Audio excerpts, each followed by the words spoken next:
आज गंजाम जिला पोलोसरा विज्ञान महाविद्यालय आत्मसुरक्षा बा प्रतिरक्षा कार्यक्रम शेष अष्टम दिवस प्रशिक्षित कार्यक्रम उद्यापनी दिवस पालित हो जाएगी। कार्यक्रम अध्यक्ष डॉक्टर दिलीप कुमार नायक पौरोहित्य कार्यक्रम आरंभ होता।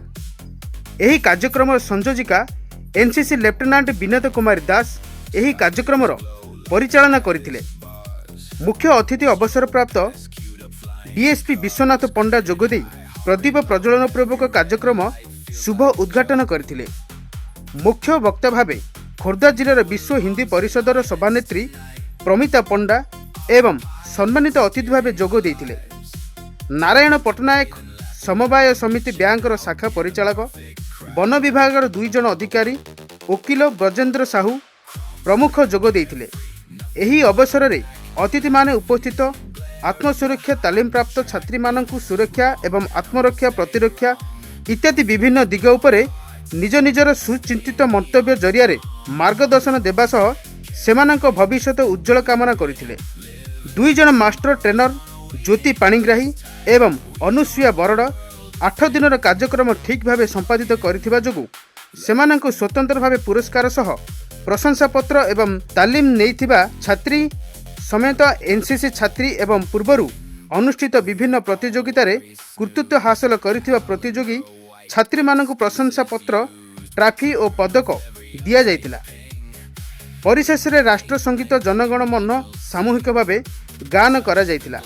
शेष रे कार्यक्रम सफलता रे अंश ग्रहण करी सहयोग करिथिबा समस्त अतिथिवृंद, अध्यापक अध्यापिका एवं स्टाफ कर्मचारी मानकु लेफ्टिनेंट विनोद कुमार दास आंतरिक धन्यवाद एवं कृतज्ञता देथिले। मो Vishwanath Panda, retired deputy superintendent of police.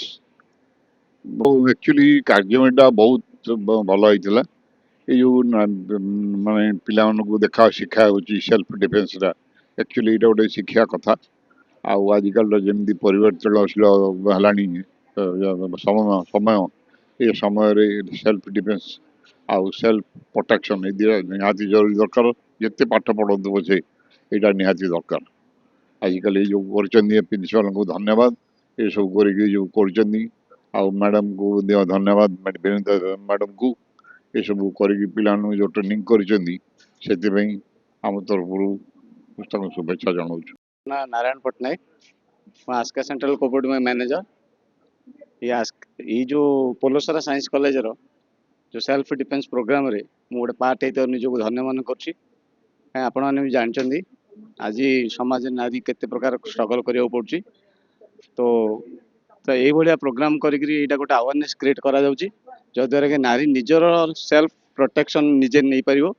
नारी प्रति पदक्षेप रे से यदि निजको माने कॉन्फिडेंस रहिबो, निज ऊपर भरोसा रखिबो एवं निजे इंटेलिजेंस अवेयरनेस रहिबो, जोटा कि आमर उपस्थित बुद्धि प्रयोग करिवो ताले से निश्चित रूपे आगू बढ़ी पारियो। सेतिरे तिळे मात्र कोनोसी माने द्वंद्व नाही।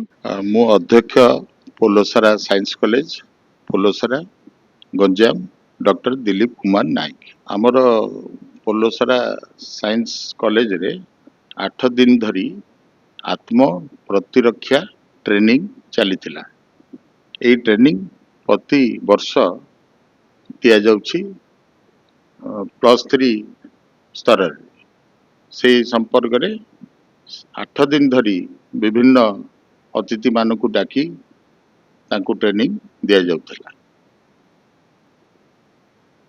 पूर्व काल रे नारी माने बापा मांकर कथा सुनी संयमता रखी से तांकर संस्कारित होई आगु को जाउथुवारु कोनोसी आत्म सुरक्षार आवश्यकता पड़ू नथिला।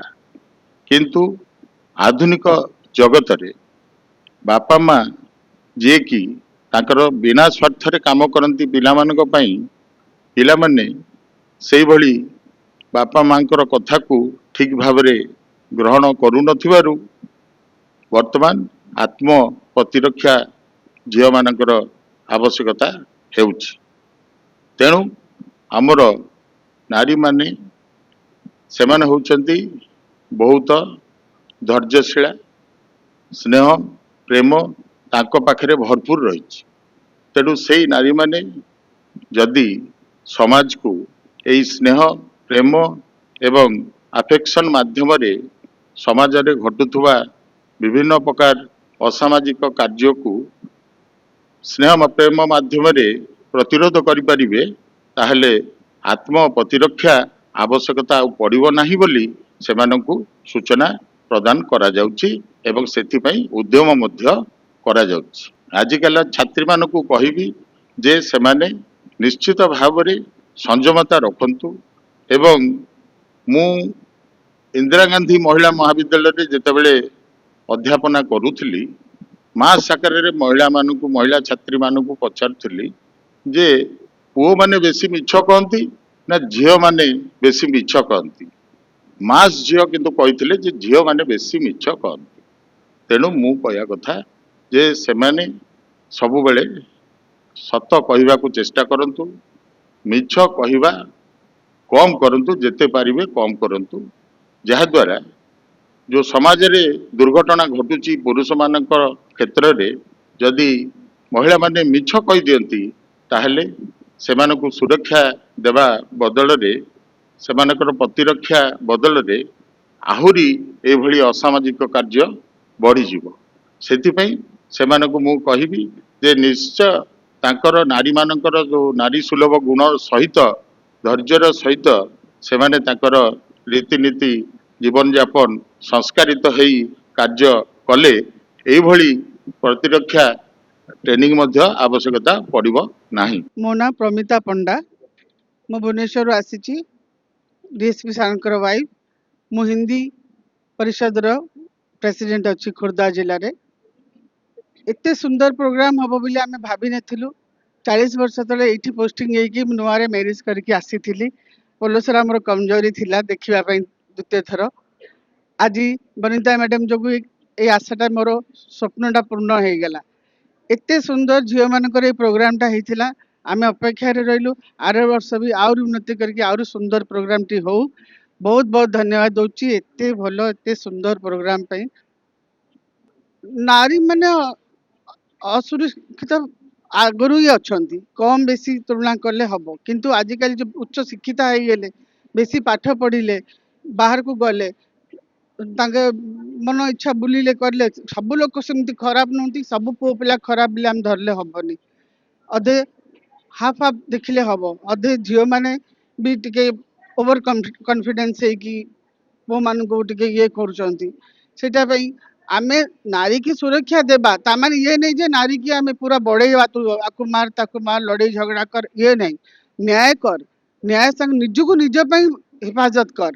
ବ୍ରେନରୁ ତାକତवर है, ଶରୀରରୁ ଦରକାର ନାହିଁ। ବ୍ରେନରୁ ତାକତवर है, alert ରୁହ। ତମ ଆସପାସ କଣ ହଉଛି ଦେଖ, ସେଇଟା ତମ ଆଟମୋସ୍ଫିୟର କେମିତି ହଉଛି, କାହା ସାଙ୍ଗେ ମିଶିବ, କାହା ସାଙ୍ଗେ ଯିବନି, କେମିତି ଚଳିବ, କେମିତି କଥା ହବ, ଏଇଟା ନିଜ ବାତାବରଣ, ନିଜ ସଂସ୍କାର। ଏଇଟା ସେ ନାରୀକି ଟିକେ ଆମେ ଖାଲି ତାକତवर କରିବା ମେଣ୍ଟାଲି। ଫିଜିକାଲି ତ ସେମାନେ କରିବେ, ଜୁଡୋ କରାଟେ ଆଜିକାଲି ବିଭିନ୍ନ ମାଧ୍ୟମ ହେଇଗଲାଣି, ଯୋଉମାନେ ଚାହିଁବେ କରିପାରିବେ।